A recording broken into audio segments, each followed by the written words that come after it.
I'm Stephanie from Rearview Rhonda. And I'm David from The Devil in Us. We're excited to share the noise coming out of this town.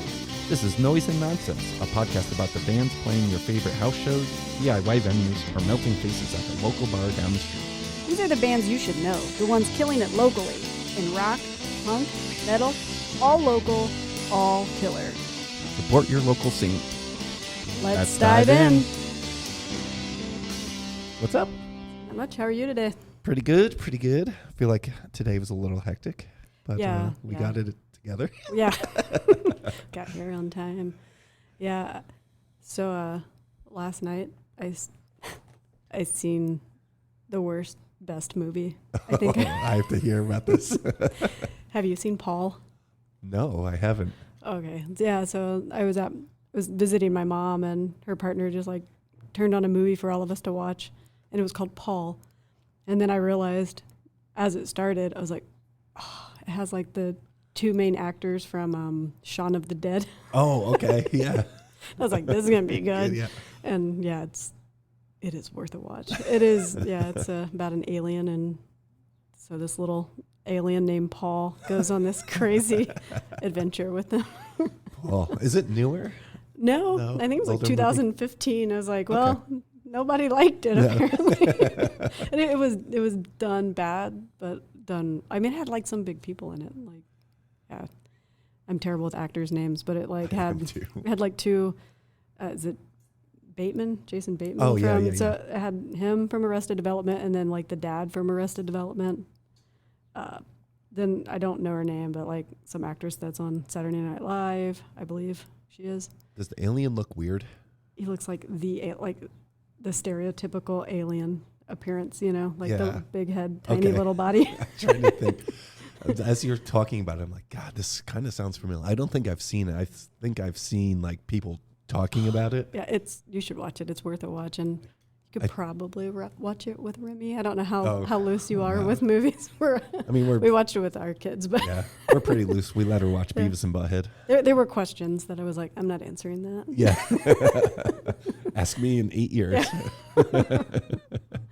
What does that mean? Yes. I don't know. Anyway, how was your evening? Oh, it was good. Achilles and I went to New Orleans and saw Acid Bath. And I fucking fell in love with that city. Oh, yeah? And the part that everyone talks about is the absolute fucking worst part of that whole goddamn city. Oh, yeah? Bourbon Street. It's awful. Oh, yeah? Awful. How long were you there? Thursday to Monday. Okay, that's a fun trip. 5 days, something like that. Nice. It is so unbelievably hot there. The first day I was like, oh, I could live here. And then 8:15 a.m. the next morning, I was soaked in sweat, and I was like, maybe not. Yeah, and that's early to be that hot. Yeah, it was brutal down there. But we got to meet a bunch of cool people. We met Matthew from the band Thou. They're like sludgy NOLA-esque band, of course. Sweet. They will be in Bloomington in September, which is super cool too. Achilles, our guitar player, has the same amp as the one guitar player in the band. He's going to backline for them. Nice. So he's super pumped about that. Yeah, that's exciting. We met Jimmy Bauer from Down and I Hate God. That guy is a legend. And a YouTuber, Does It Doom. I don't know if you've ever heard him. He does like obviously a bunch of doom metal stuff, but he does pedal reviews and guitar reviews and some lessons. We met him. I knew he was going to the show, and the whole show I was looking for that guy. Searching for him. And then leaving, we ran into him. Nice. And yeah, it's cool down there. Sounds like an awesome trip. I want to go back. Yeah. I've never been. I'd like to go at some point. It's great. Just stay off Bourbon Street. Yeah. Well, I was on Bourbon Street. It was early in the morning, and it was awesome. There was just like a bunch of jazz bands set up. And that'd be cool. Cafe Beignets right there, and I think they have the best beignets in New Orleans. Nice. But after 2:00, it's not such a cool place anymore, unless you're 22 and looking to get blackout drunk. Yeah, crazy. They have like fire trucks come down Bourbon Street and just hose everything. The streets, the sidewalks. All the vomit. Oh, yeah. I was like, this is crazy. Yeah, that's disgusting. But yeah, I thought walking by Kilroy's was bad. I mean, yeah, imagine Kilroy's just every shop, every building on that is Gilroy's. That's gross. Yeah, that sounds like a nightmare. It was, yeah. So today we're going to be welcoming Mourning Star, right? Yeah. Yeah. Want to get them in Pretty here? excited to get to know them. I've been thoroughly enjoying their EP. I've been listening to a lot. I've playlisted them. Nice. Is that the correct terminology? So they sneak in every once in a while. Nice. My playlist is like 6,000 songs. I need to like trim it up a little bit, maybe. Yeah. Awesome. Well, do you want to welcome them in? Yeah, let's get them in here. All right. And this week we welcome Mourning Star. Hello. Hello. Hello. Hello. Hi. Hey, could you all introduce yourselves and what are your roles in the band? I'm Cameron, and I play the drums. I'm Anna. I play bass and vocals. I'm guitar.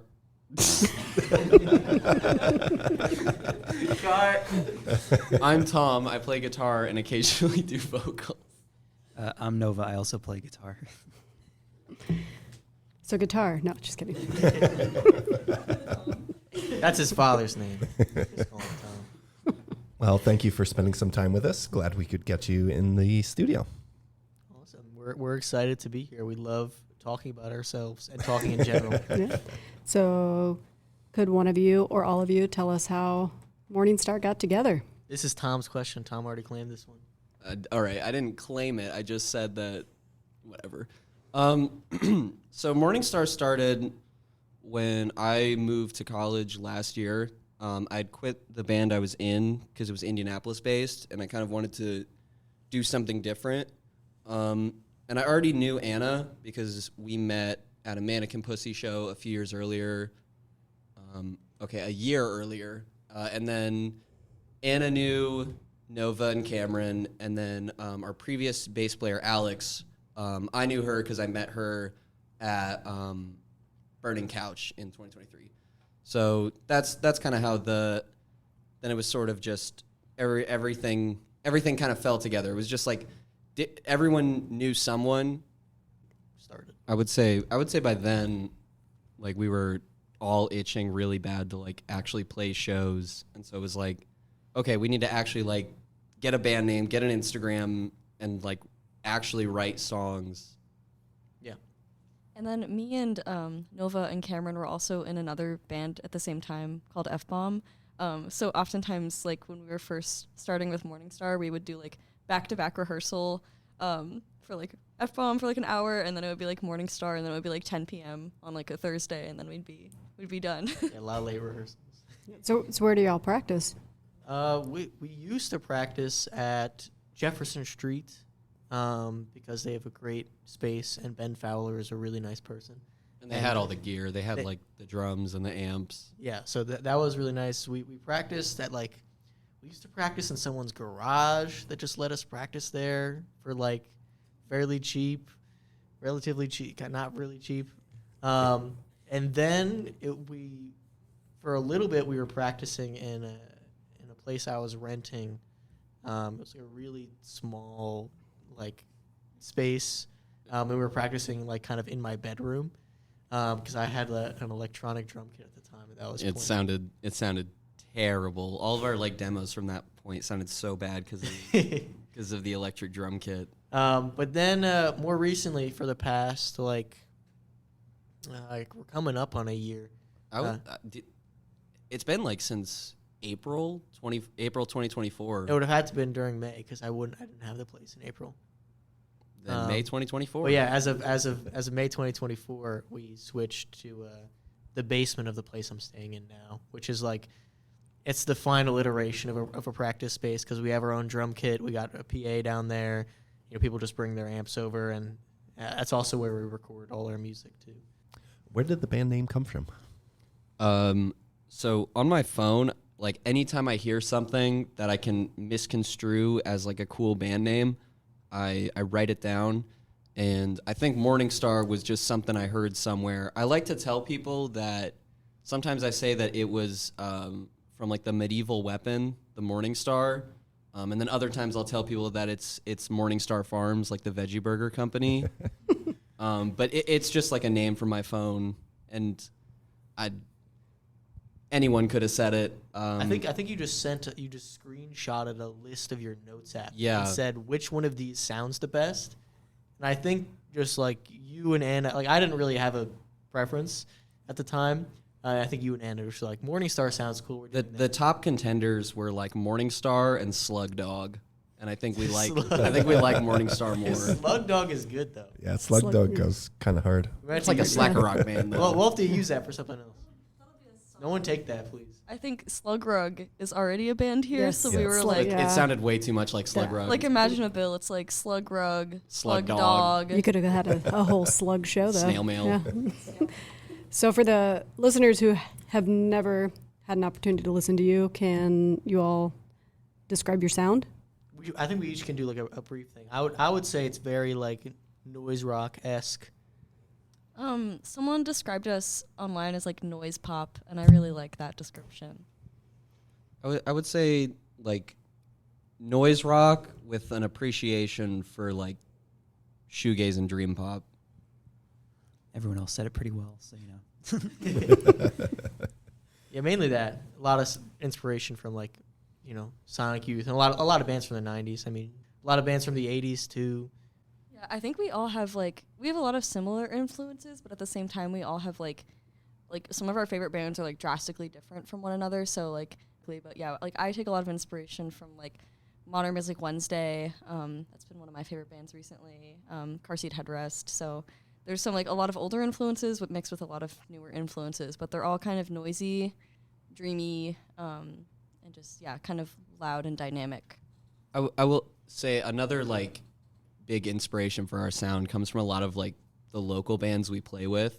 The first time we played with the Fort Wayne shoegaze band Seventh Cloud, I think all of us were very inspired after that to use more reverb and have louder drums. And we're also big fans of the Rays, who are a local band here, and we kind of love how tight their musical compositions are. So we've kind of tried writing songs that are a little tighter, but also take up a more consistent amount of sonic space. No one's too loud, no one's too quiet. It's kind of everything is perfectly mixed. Yeah, we're always changing. We haven't settled on one thing yet.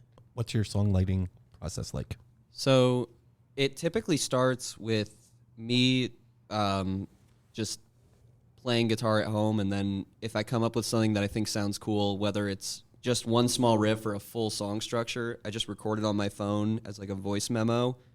And then I come up with a working title for it, and then I write down the tuning I used on it, and I send that to the group chat. And then kind of everyone gets to hear it and work on it a little bit, and then usually at the next band practice, everyone kind of either has an idea of what they're going to play or wants feedback of what they're going to play, and then songs just kind of build up from there. Yeah. I would say for a long time it was Tom had a lot of songs. Some of them were written pre the band forming Years ago. and he was just I want to finally finish these or put them to a full band. And I would ask well, who were you listening to when you made this one? Because Tom is often very inspired after listening to bands, or he'll have eras where he's writing a lot of very Sonic Youth-esque music or Swirlies-esque music. And so I'm well, what were you listening to when you made this? And so that kind of informs for a long time what I played, especially since I was never really confident on coming up with entirely my own parts, so I always needed sort of a reference point. But I'd say that sort of music composition style, we're kind of moving away from it in the sense that I think a lot of other members are contributing more. I think Nova, we had a song recently that you were working on. A skeleton of one, yes. Well, talk about how you did that one. Yeah, I just kind of came up with a riff that I liked, and I showed it to everyone. So, I thought I might contribute a little bit more. We usually have a rule that if you came up with the main riff, where it's if it's your song, you get a little bit of say over what other people play. You don't tell people exactly what to play, but, you kind of have the ability to be I don't really like what you played there. Can we try something else? And I'll add that I think a lot of our songs, especially the ones that aren't recorded yet and not released, Nova's song, and then we have another couple songs that we've been working on, they kind of change a little bit at every show. So I think that like some of our writing process is even just like trial and error, where we play a show, we might try something out, and then we're like, we hated whatever we did there. Like let's like go back to the drawing board or whatever, and like just kind of like workshop things as we play more shows. I think another part of our writing process that's changed is that, like, I think for a while everyone was kind of afraid of like stepping on each other's toes. Like, no one wanted to say, I don't think that this part sounds good with this part or anything like that. And I think that that's kind of changed to where, you know, everyone sort of can have an opinion on the drum parts or the guitar parts or the melodies and lyrics and things like that. I think it's definitely it's becoming a much more like sonic democracy for us, especially lately as we kind of mature as a band. Also, Tom mentioned earlier, like, he would send like voice memos that had like a title. So for me, writing lyrics for a while, I would just like, it gave me a really good starting point, because like I don't know what Tom's intention was necessarily about like that song title, so I would interpret it in my own way, and then I would usually like, for our EP that's out, it was a lot of very like storytelling like songwriting, so usually those songs would be written based on Tom's title, and then I would give it like some type of context and some type of like crazy story to go with it. So Anna, you mentioned that your songs can somewhat evolve during live performances, and so you guys get back together and then possibly, you know, revamp the song. Do you all prefer, with that said, do you all prefer playing live, or do you like studio, like recording time more? Is there a preference between one or the other? I think that, I don't want to speak for all of us, but I know I really like playing shows, and I think like we've played a lot of shows at this point. We've gotten to points where like we've kind of like overscheduled ourselves, and we've had weeks where we have like 3-4 shows. And I think that like we all just like, we love getting in the studio and like, you know, getting together and like working and writing, but I think like it's kind of a problem sometimes because we like playing shows too much, where we don't always have that much time to write and record because we're preparing for shows. But I think it's like we all really, really enjoy it, so it's hard to like sacrifice playing shows sometimes to give us that time to write. But kind of going off of that, I would say for me personally, I treat shows and recording as two separate things. For me, shows are kind of for inspiration and community. Usually when I see a band, I'm very inspired, and I kind of want to go home immediately and write songs like that. Like, I've been going to a lot of screamo shows lately, which isn't really our sound, but because of that, I've like, you know, been writing a lot more songs that sound like that, because those are kind of the bands I'm seeing. And it's also just always fun to like play music for your friends or play music for people who've never heard of you before, and then have them talk to you afterwards. And, you know, I love hearing about other people's bands and, you know, what they're doing and things like that. But recording is much more of the, like, I would say the creative time, while also like recording is kind of when we're like, okay, any changes that we had to the song that we were kind of like iffy on live, this is when we have to like lock them in, because now we're recording it. And, you know, go in and overdub, it's no big deal, but it's always like, that's the time when it's like, oh, I kind of wanted to try this sound. Now we can see how it actually sounds, and if we want that to be on the like finished product. I think, you know, live shows really can add another dimension to the songs that we're playing, particularly performance-wise. You know, if you're listening to kind of like a song like Paper Cut, for example, just, you know, in your bedroom through your headphones, I guess in a way you're not really getting the full, you know, potential of the energy of that song. When you see us live, we just like kind of thrashing about. So, you know, it's always fun to do that. Yeah, I'd say we're definitely performers, and we all have like a lot of fun playing live, and we like kind of messing with what we do each time we play live, whether it's like we all decide to face each other instead of looking out towards the audience, or like we decide to play a song slower or faster or extend one section. It all kind of like changes based off the energy and vibe we're feeling. So I'd say any sort of recording that we've ever done has always just been like a captured moment of what it was at that time. You know, I know for me, since recording a lot of the songs we recorded, I don't play exactly the same thing at all because I've also gotten better. But like, yeah, I'd say that the live performance helps songs evolve. Leaning into the live aspect of the band, what is one of your favorite shows you all have played, and what made it stand out to you? I think we can just go around. I'll go first. I think, man, one of my favorite shows. I'm trying to think back to a lot of the ones we've played. I really liked the show that we played in Athens, Ohio, at Lobster Fest. This was a recent show, because it was a larger crowd than I think we normally play to, and we got very lucky that for most of the audience, it seemed that what we were doing like really landed. So it was kind of nice to see like a lot of people who had never heard us before kind of understand what we were going for. So it was a very validating experience, I would say.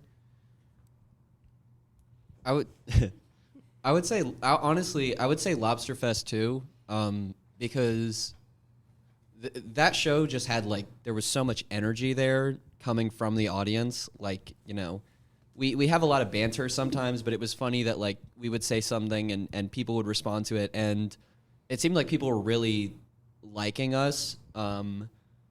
Like I remember it was kind of discussed whether or not we'd play Paper Cut. We were like, we'll see how the audience is feeling, and then when we got to that point in the set, it was like, it is obvious we have to play this because like everyone will go crazy if we play it. Like they'll love it. So I would say that was probably one of my favorite shows. I think another one of my favorites was when we played with Seventh Cloud at the Buskirk Chumley, just because like that was the first time we played with Seventh Cloud since February 2024. And so we also got to play a much longer set. I think we played for like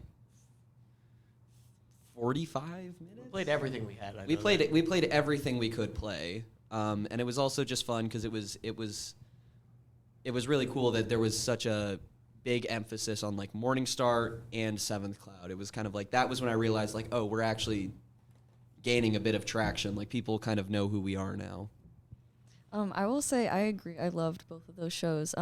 There's also a show that we played recently at Rot Spot, which is like a really great house venue around here. And it was with like 4 screamo bands, and it was really funny because like obviously we're not a screamo band, but it was a lot of our friends and stuff who were involved in that scene. So it was just like really funny. Like we put together like a 20-minute or so set. I think it was like maybe even less. It was like 4 songs. We played last, and we covered a song by one of our favorite bands. I don't know if we might have butchered it. I don't exactly remember, but a song by this band, Strictly Ballroom, that we're big fans of. But anyways, yeah, that was just such a fun show.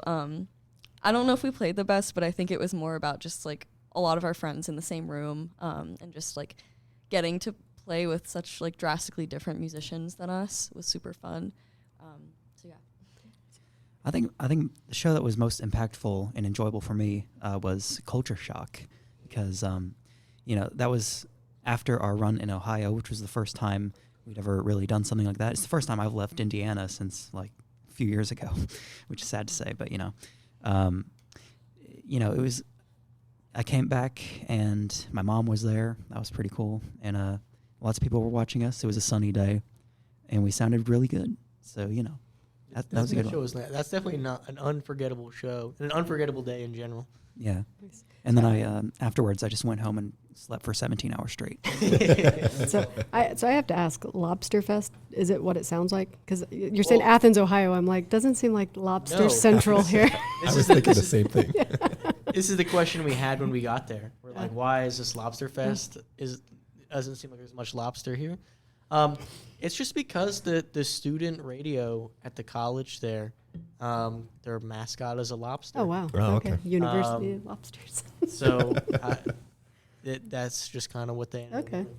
There was a dancing lobster in the crowd. Oh, that's if you were wondering. That's very, that's great. I wasn't, but I'm happy to know that now. We actually decided we're not going to play Lobster Fest ever again because I was under the impression that we were going to be paid with Red Lobster gift cards. Oh, yeah. We weren't.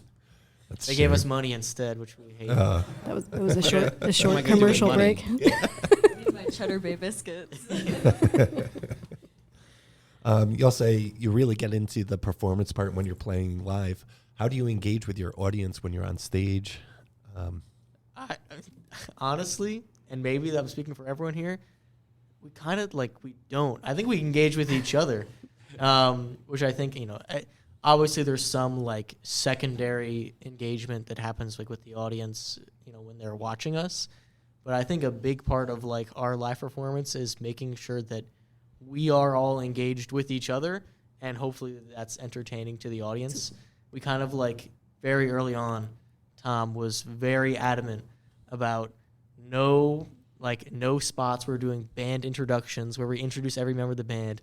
No asking the crowd for jokes. No this, no that.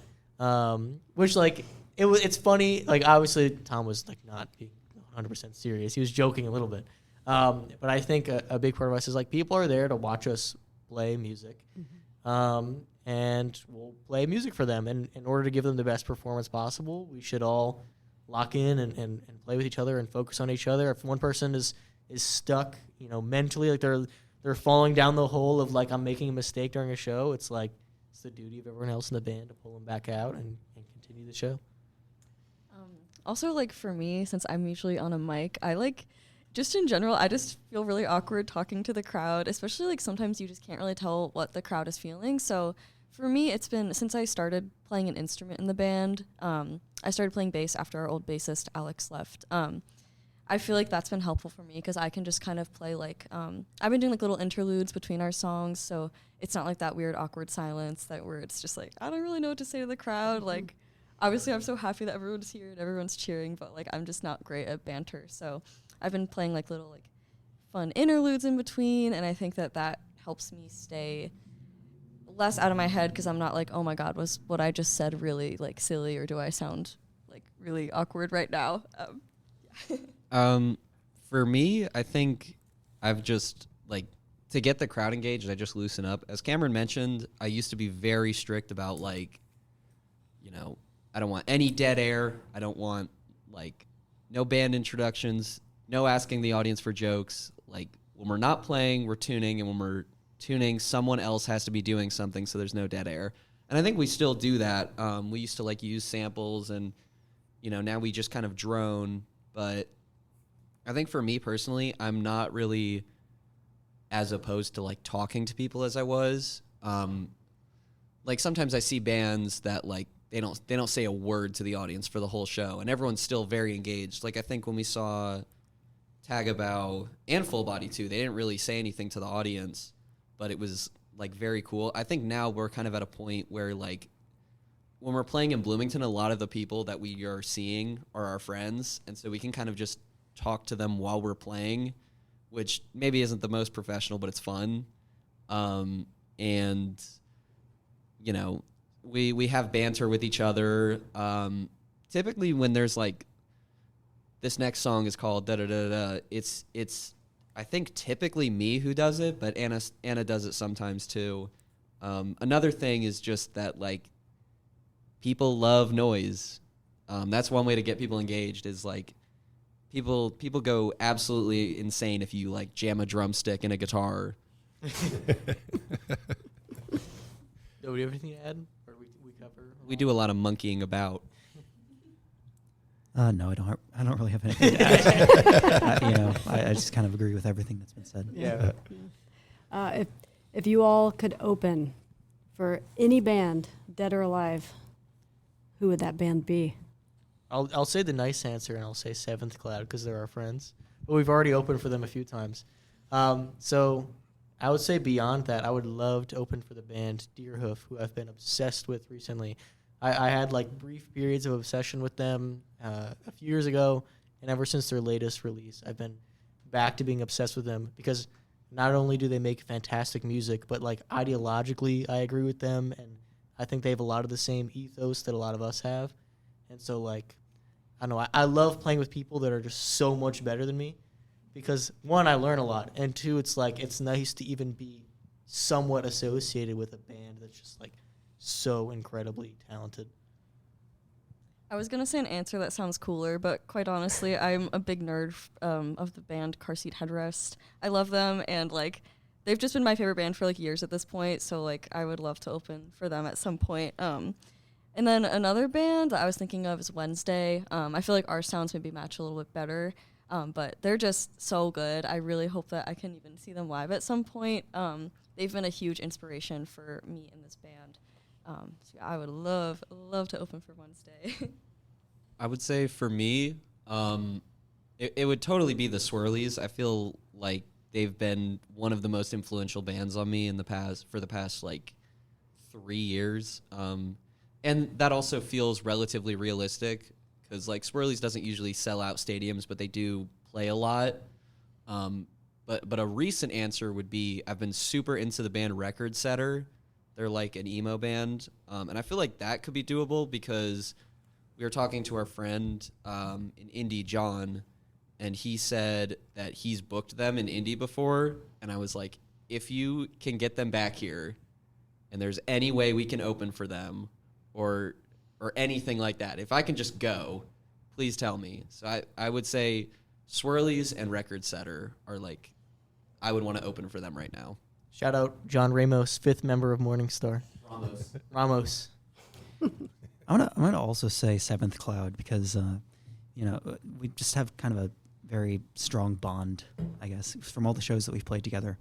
And I think if we were to open for them like on a tour or something, it's unstoppable. Yeah, I want to hear like a past band that may not be performing anymore.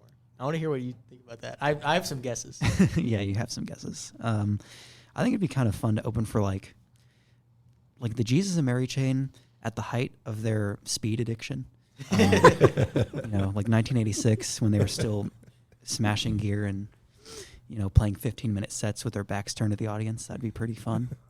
How about what's the German band?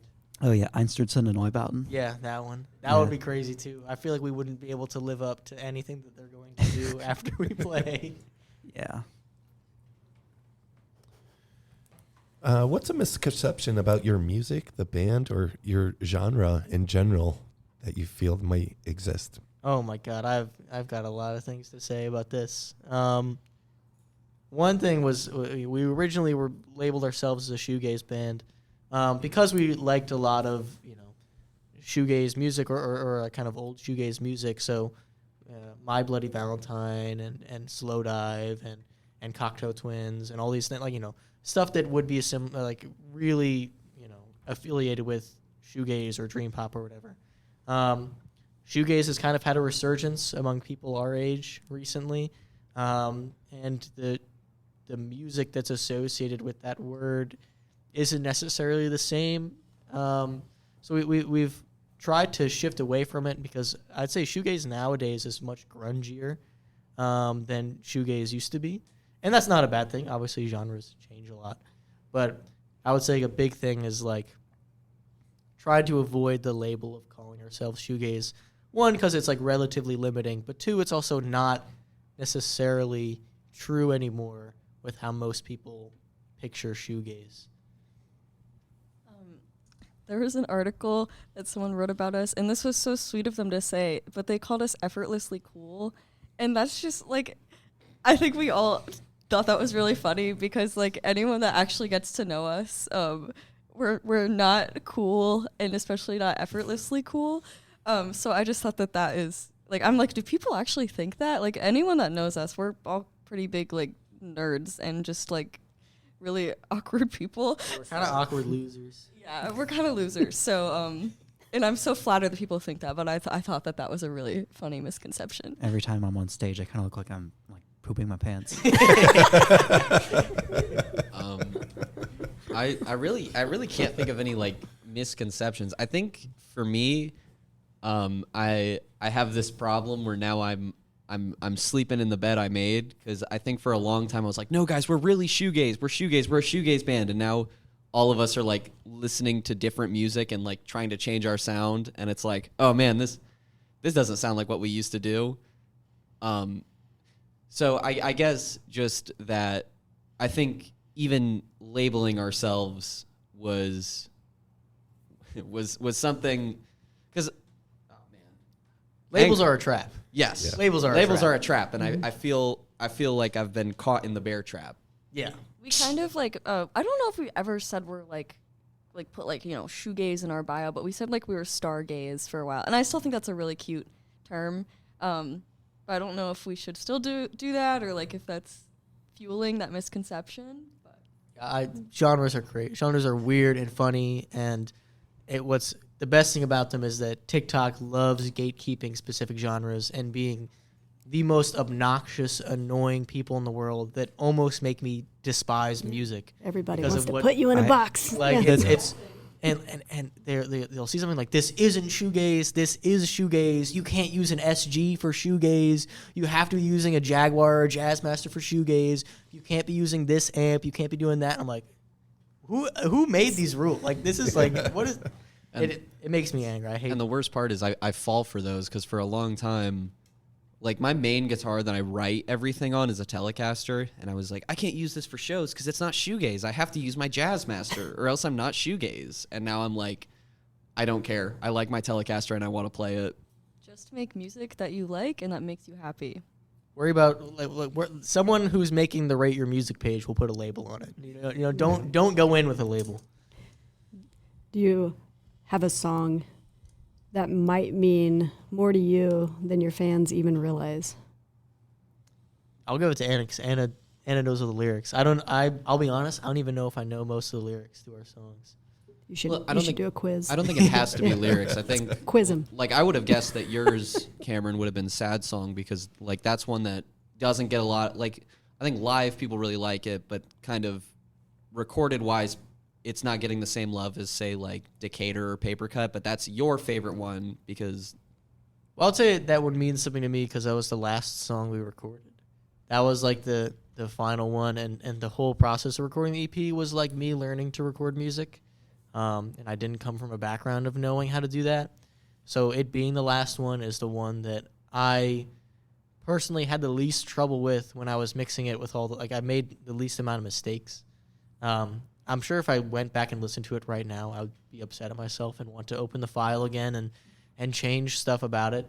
But I know that at the time it was released, I was like, I like that one because one, I think it sounds kind of exactly how I wanted it to. And two, it like the fidelity of it was kind of where I wanted it to be as well.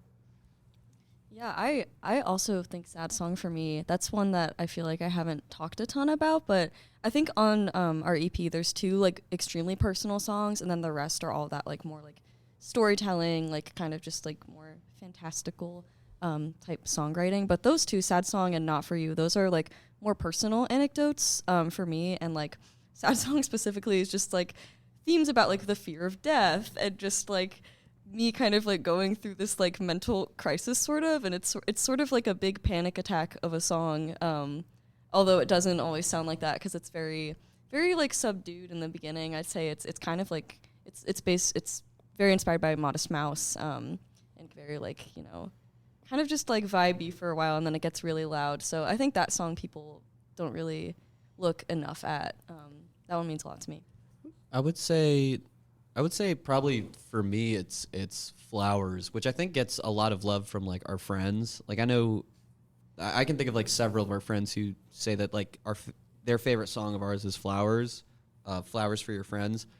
And I think for me that one was like the first one where I think when I showed it to the band it was like, oh, that's good. Because I think for a while everyone was kind of like, we just need to have songs, and not that I wasn't writing things that I liked, but I think that was like the first time where I sent in a song structure and it was like, no, this is really good. It was the most unique at the time, if you exclude Laney, but it was the most unique.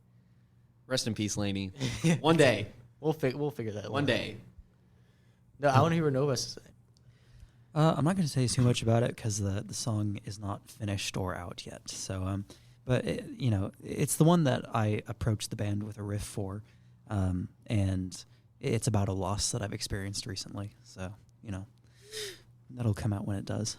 Yeah, I would say that song is I'm excited to work that one out because it's when we played it at a show recently, we had just written it the practice before, and like literally the instructions were like sections are as long as we feel, and it's very like it's a vibes based song. Play it till we're done. Yeah, we play it till we don't want to anymore, and I think it's got a lot of emotional strength because of that, because it kind of like in order to play it requires some level of emotional engagement from the band members.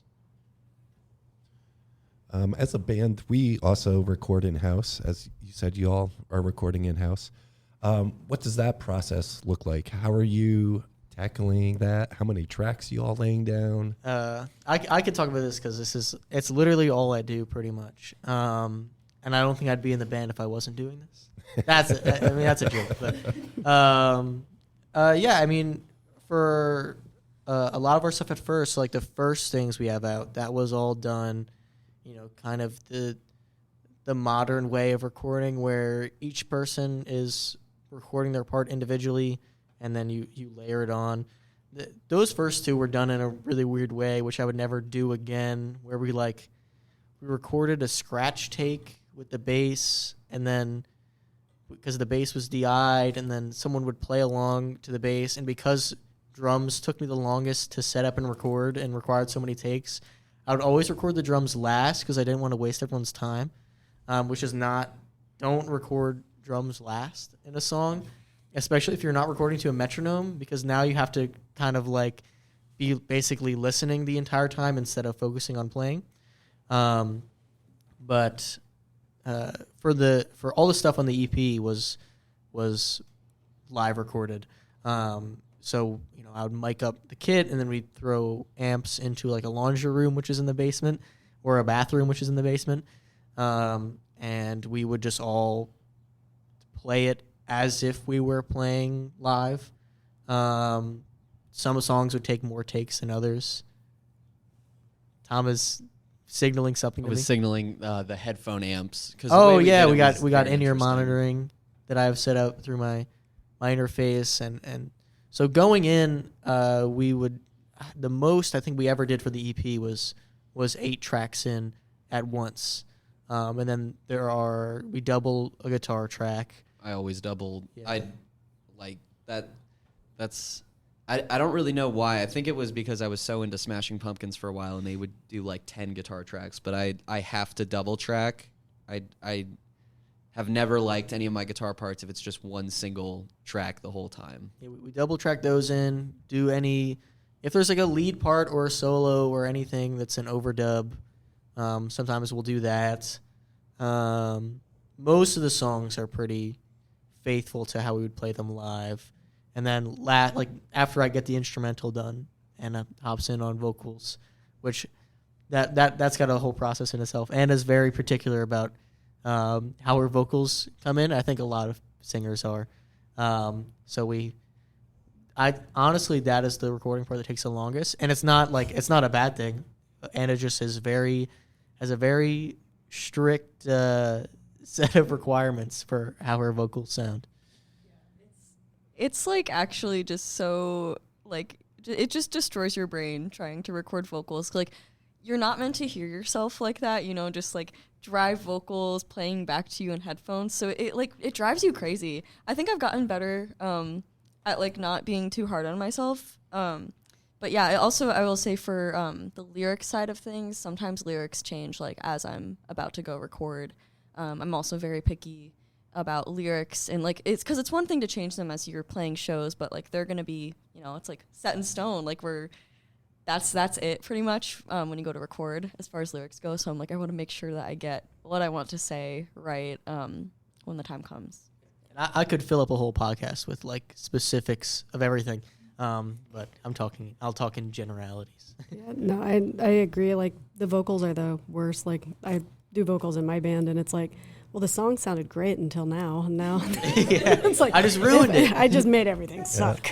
So I think I said those exact words, like, oh, I'm literally ruining this song. Yeah, it's terrible. And then I've gotten to the point where I'm just like, you tell me, and I just have the band tell me because it's like I can't listen to myself. And then more times than not, everyone's like, what do you mean? They sound great, and I'm like listening. Everyone's like listening. Like when the time comes, I'm like covering my ears. I don't want to hear it again, but usually it works out. Yeah. For me, I can remember something, similar feelings, I guess, for a guitar part that I had. For one of the first songs that we ever recorded, it was Ghost. I have a part in that song that's kind of very rhythmic, and if you hear the part isolated from everything else, in my opinion, it doesn't sound very good. But the magic comes when it's together with everything. So when I was recording that, it was like, oh my God, this is awful. I remember your notes sometimes would be, can you just remove the parts where I'm playing out of time? Can you remove like where it sounds like I'm not with the band at all? And I'm like, I don't know what you're doing. Yeah, it's hard sometimes, So, do you have any shows coming up? We got one May 9th in Chicago, which we're excited for. It's our first time playing in Chicago. And we're playing with some close friends. What's the one that's happening later in the month? I forget. Wait, Anne's I'm pulling looking up. at my calendar right now. 1 second. Where is it? Okay, we have in June. We have a couple shows. We're going up to Fort Wayne on the 10th of June, and then we're playing actually at the Blockhouse. We're super excited for this show. It's on the 14th of June, and that's with this really great band called Velvet, and we're also playing with the band Seventh Cloud, who, as you know, are our faves. And then the 21st of June... Bachelorette. And Bachelorette, yeah, they just got added to that bill, so Bachelorette is awesome. Please come see them. They're so amazing. The 21st, we're playing, I believe it's the WFHB Fest, perhaps. It's the Real Fest. I think it's their festival. That's what... They're involved in some way. I remember someone... It's not. It's not the Block Rocker. Is it something? No. different? I Okay. think it's like in some way WFHB helps put it on. Okay. I don't know if it's necessarily an event that they claim, but I know that it happens at Dunn Meadow every year. Okay. Yeah, so that's going to be really cool. That'll be a big lineup. And then on the 28th, we go all the way up to Milwaukee for like a shoegaze festival called Gaze at the Moon Festival. And that's with I think it's 8 bands or something, and some really awesome bands, like Interlay, who is one of our favorite bands. They're from Chicago, and then the band Sign Language, who I'm a huge fan of, and they're from Cincinnati. And then there's probably going to be some other stops on the way to Milwaukee, but we're still trying to book those. So. Yeah, we're trying to figure that out. And as far as recording music goes, there's no dates set, but we're gonna be doing a split release with another Indiana band, Fox Runs East, which kind of now just includes me and Tom and Anna in some capacity, because the original person had a lot of band members that weren't able to play in the band anymore. So we've kind of been filling in for a lot of recording and playing stuff, at least for the moment. But yeah, we got a split release with them coming out hopefully in the summertime, which should be 2 songs from them, 2 songs from us, and then we have 2 collaborative songs that we were writing together with everyone, which we are all very excited for, and will also be recorded in my basement and maybe mixed by me if I can convince Jacob that I've gotten better. Cool. Well, that about wraps up our time. Do you have anything else you'd like to share before we sign out? Go to local shows, support local bands, make music, record music. Yeah, what other preachy things can I say? Be a good person. Be a good person. Nova, do you got anything to say? Be kind to one another. Be so kind to one another. Music here is such an awesome community, and it's not scary to go to shows. Go to shows alone. That's how I started going to shows. That's how a lot of us started going to shows. So, yeah, you'll meet a lot of amazing people, and it's really not that scary to start a band. So just do it. It's awesome. And without going into it too much, this is a really scary time for a lot of people in America. So if you're able to protect people, there's a lot of people that need to be protected. So, protect trans youth and a lot of the immigrant population here. They're really important to what America is and very important to music scenes. So, yeah, just make sure to look out for your friends. And it's a difficult time, but, we just got to power through it. We got to do what we can. Great. Well, thank you very much for spending some time with us. Thanks for Thank having you. us. Thanks. You can hear Rearview Ronda. We're going to be playing at Bryan Park on June 29th for the Bryan Park Summer Series. You can catch my band, The Devil Lettuce, July 30th at Melody Inn with Homage in Depot Lane. And August 29th at Night Bar is Roman Killer in Louisville, Kentucky. Thank you. Thank you.